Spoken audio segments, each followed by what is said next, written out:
दोस्तों,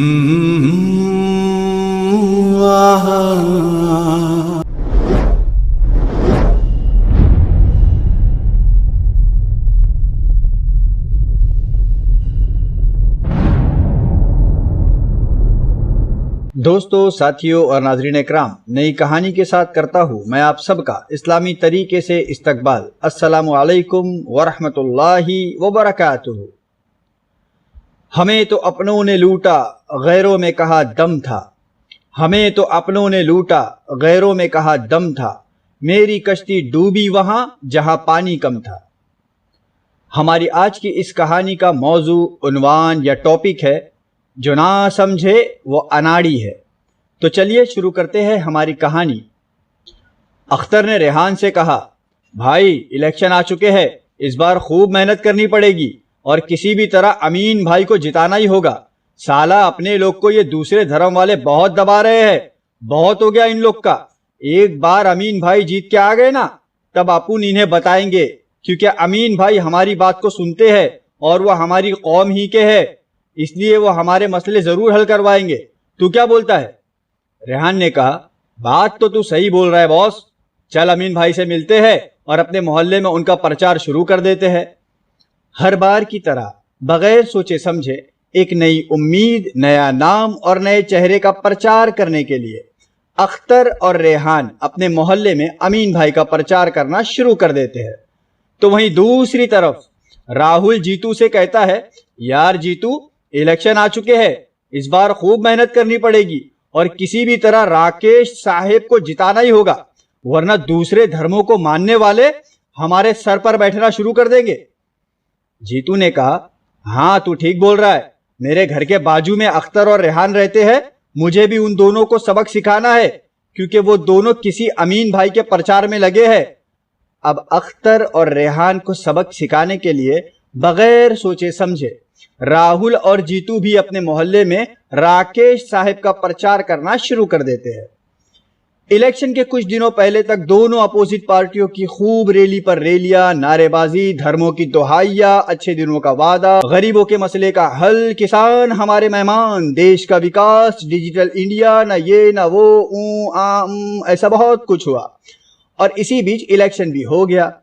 अमीन भाई और राकेश भाई जीते या हारे ये एक अलग बहस है, लेकिन इन दोनों भाइयों की चक्कर में सदियों पुराना आपसी एकता और धर्मों का भाईचारा खत्म हो गया। यानी अख्तर, रेहान, राहुल और जीतू एक दूसरे के बचपन के दोस्त और अच्छे पड़ोसी थे, लेकिन इसके बावजूद एक दूसरे को नीचा दिखाने की चक्कर में इलेक्शन के दौरान अनजाने तौर पर उन लोगों ने वोटों का बंटवारा करवा दिया और इनकी इस बेवकूफी की वजह से एक सही, ईमानदार और बहादुर इंसान नेता बनने से महरूम हो गया। इलेक्शन के बाद ये चारों ने तो अपनी अपनी गली नाप ली, लेकिन अमीन भाई और राकेश साहेब गली से निकलकर बड़ी ही नर्म मुलायम कुर्सी पर विराजमान हो गए। चंद दिन गुजरे ही थे कि एक धमाका हो जाता है, यानी पूरी दुनिया में एक बीमारी फैल जाती है और इस बीमारी से बचने के लिए पूरी दुनिया की सारी कंट्रियां, यानी दुनिया के सारे देश अपने अपने देश में लॉकडाउन लगा देते हैं। इसी महामारी और लॉकडाउन जैसे नाजुक हालात में दुनिया के नक्शे में एक देश ऐसा भी था जहां पहले ही से बेरोजगारी, महंगाई, बैंक घोटाले, मीडिया घोटाले और ऊपर से लॉकडाउन की वजह से उस देश में रहने वाले आम लोगों की और अच्छों की हालत पतली हो जाती है, क्योंकि उस देश के अलावा बाकी सारे देश की सरकार अपनी आवाम यानी आम पब्लिक का ख्याल रखती, उन्हें महाना भत्ता देती, उनके खाने पीने, फ्री एजुकेशन और फ्री मेडिकल का पूरा ख्याल रखती। लेकिन बदकिस्मती तो देखो कि इस लॉकडाउन और महामारी की वजह से जिस देश की हालत इतनी पतली हो गई थी, वहां की सरकार उल्टा पब्लिक ही से दान यानी चंदा मांगती है। शर्म मगर इन्हें नहीं आती। इस महामारी के सॉल्यूशन के बारे में सोचने की बजाय उस देश की सरकार अलग अलग करतब दिखाते रहती और खुद खाओ पियो बत्ती बुझाओ वाले फार्मूले पर अमल करते रहती। खैर, जैसे तैसे चंद महीने गुजर ही गए। एक दिन मोहल्ले की सड़क पर लॉकडाउन के दौरान ही जीतू और अख्तर का आमना सामना हो जाता है और इत्तेफाक तो देखो कि उस वक्त दोनों भी बेरोजगार हो जाते हैं और वो दोनों घरेलू खर्च को लेकर बहुत परेशान थे।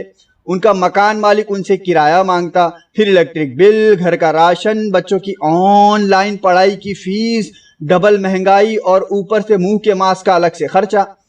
खैर, इस लॉकडाउन की वजह से उनका एक फायदा तो जरूर हो जाता है कि मुंह पर मास्क होने की वजह से वो दोनों एक दूसरे से मुंह छुपाते हुए यूं ही गुजर जाते हैं और अपने मन में कहते हैं, हमारी परेशानी हम ही झेल रहे हैं, हमारी बेवकूफ़ी की वजह से हमारे ही फैमिली वाले परेशान हो रहे हैं।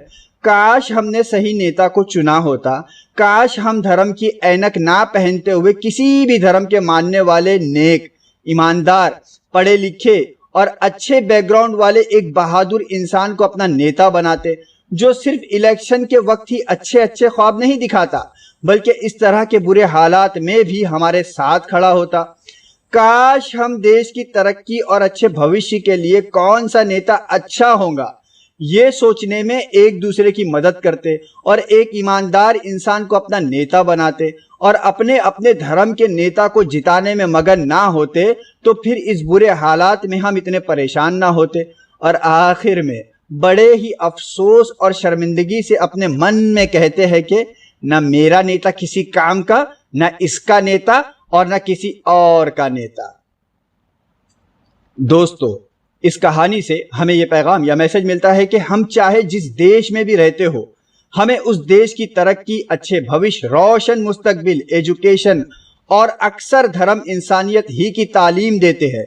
इसलिए इंसानियत वाले धर्म को अपनाते हुए, एक दूसरे की इज्जत व एहतराम का ख्याल रखते हुए हमें अपने अपने धर्मों को घरों, मस्जिदों, मंदिरों, गुरुद्वारों, मोहल्लों या सड़कों तक ही महदूद रखकर टीम वर्क के साथ मिलजुल कर आपस की एकता दिखाते हुए, किसी धोखेबाज के धोखे में ना फंसते हुए, यानी धर्म का चोला पहनकर अगर कोई इंसानियत का ही दुश्मन बन जाता है तो फिर वो किसी भी धर्म का वफादार नहीं है, क्योंकि अक्सर धर्म इंसानियत, हमदर्दी और एक दूसरे की मदद करना ही सिखाते हैं। इसलिए ऐसे धोखेबाजों के चक्कर में फंसकर हमें अपना वक्त, देश, जान, माल और नई नस्ल को बचाने के लिए एक पढ़े लिखे, सुलझे हुए, अच्छे बैकग्राउंड, अच्छे अखलाक, अमीरों, गरीबों, किसानों, सरहद के सिपाहियों की हिफाजत करने वाले हमदर्द और एक बहादुर इंसान ही को अपना नेता बनाना चाहिए। अगर आपको यह मैसेज या पैगाम अच्छा लगा हो तो प्लीज लाइक, शेयर और कमेंट जरूर कीजिएगा। क्या पता आपका एक शेयर माशरे या सोसाइटी में रहने वाले आम जनता की आंखें खोल दे और देश की तरक्की की चाबी यानी जनता का कीमती वोट किसी सही इंसान के हवाले कर दे। अगर आपने अब तक मेरे चैनल को सब्सक्राइब नहीं किया है और आपके दिल की आवाज आपको मेरा चैनल सब्सक्राइब करने को कह रही हो तो प्लीज सब्सक्राइब जरूर कीजिएगा। मिलते हैं अगली वीडियो में कुछ नई एक्टिविटी के साथ। तब तक के लिए अपना ख्याल रखिए और अपनी दुआओं में मुझे याद रखिए। अस्सलामु अलैकुम व रहमतुल्लाहि व बरकातुहू।